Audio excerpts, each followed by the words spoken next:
વાત અમરેલીની કે જ્યાં ધારીમાં એક મૌલાનાની કેટલીક શંકાસ્પદ ગતિવિધિ જોવા મળી અને તે મામલે મોટી કાર્યવાહી કરવામાં આવી છે। મૌલાના રહેતા હતા હિમખડપરામાં કે જ્યાં આવેલી મદ્રેસાનું હવે ડિમોલેશન કરી દેવાયું છે। આપણે જણાવીએ કે લાભાર્થીઓને ફાળવેલો સરકારી પ્લોટ અને તેની અંદર મદ્રેસા બનાવી દેવાયું હતું। શરત ભંગ થઈ અને તેને કારણે મદ્રેસા પર તંત્રનું બુલડોઝર ફરી વળ્યું। આ હિમખીમડી કે જેની ઉપર આ આખી કાર્યવાહીનો મામલો સામે આવી રહ્યો છે। થોડા દિવસ અગાઉ મૌલાનાનું પાકિસ્તાન કનેક્શન પણ સામે આવી ગયું હતું, કારણ કે આ મૌલાનાના મોબાઈલની તપાસ કરવામાં આવી તો કેટલાક પાકિસ્તાનના વોટ્સએપ ગ્રુપ જણાયા હતા અને એ ગ્રુપમાં કેટલીક શંકાસ્પદ ચેટ પણ જોવા મળી હતી।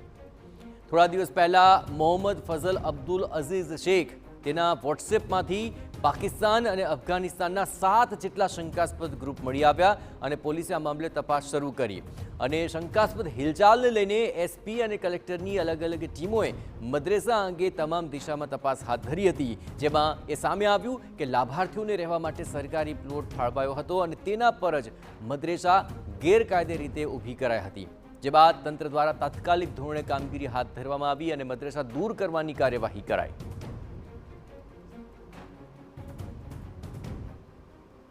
પુરાવા માગવામાં આવ્યા અને આ મદ્રેસા બનાવનાર એનું સંચાલન કરનાર કોઈની પાસે કાયદેસરતા પોતાનું કાયદેસરનું આ બાંધકામ અને જગ્યા હોવાનો આધાર પુરાવો ન મળ્યો, જેથી એનો ઓર્ડર થતાં આજરોજ એ ગેરકાયદેસર બિલ્ડિંગ બનેલી મદ્રેસા દીને મહમ્મદી હતી જે ચલાવતા હતા અને ચાલતી હતી એને તોડવાનો એક આદેશ થયેલો અને આજે એને ડિમોલેશનનું કામ આ જગ્યાએ ચાલુ છે।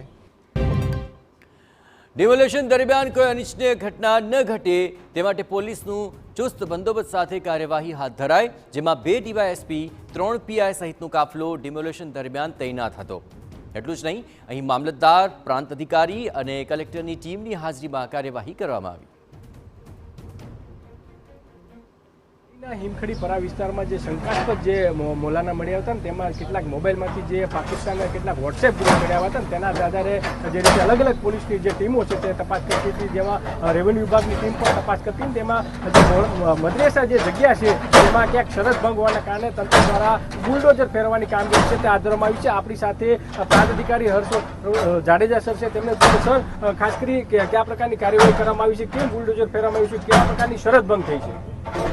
આ તારીખ 1/5/2025ના રોજ જે શંકાસ્પદ મૌલાના મળી આવેલા એના અંતર્ગત અમોને આ ઘટનાની જાણ થતાં રેવન્યુ ટાઇટલ ચકાસતા આ મકાન જે હાલ જે જગ્યા ઉપર ઊભું છે તે 100 ચોરસ વાર મફત સરકારશ્રીની યોજનામાં કોઈ મફત જે મકાન વિહોણા લાભાર્થીઓ હોય એમને અપાયેલું હતું અને એમની પાસેથી વેચાણથી અથવા તો દાનમાં આપી એવું પ્રાથમિક દ્રષ્ટિએ અમને જાણવા મળ્યું હતું, જે તબદીલી થવા પાત્ર ન હોય અથવા વેચાણ થવા પાત્ર ન હોય તો આવી મૂળ શરત ભંગ એમને જે મકાન આપેલું હતું એમની શરત ભંગ થતી હોય તો સરકારશ્રીના નિયમો મુજબ જે લેન્ડ કમિટીમાં જે પ્લોટ ફાળવેલા હતા એમણે જ એમનો પ્લોટ રદ કરેલો છે લેન્ડ કમિટીએ અને એમના દ્વારા જ આ પ્લોટ ખુલ્લો કરી અને સરકારશ્રીને કબજો સોંપવાની અને અન્ય કોઈ લાભાર્થીઓ અન્ય જે મકાન વિહોણા લાભાર્થી છે એમને આ પ્લોટ સોંપવા માટે આગળની કાર્યવાહી કરવા માટે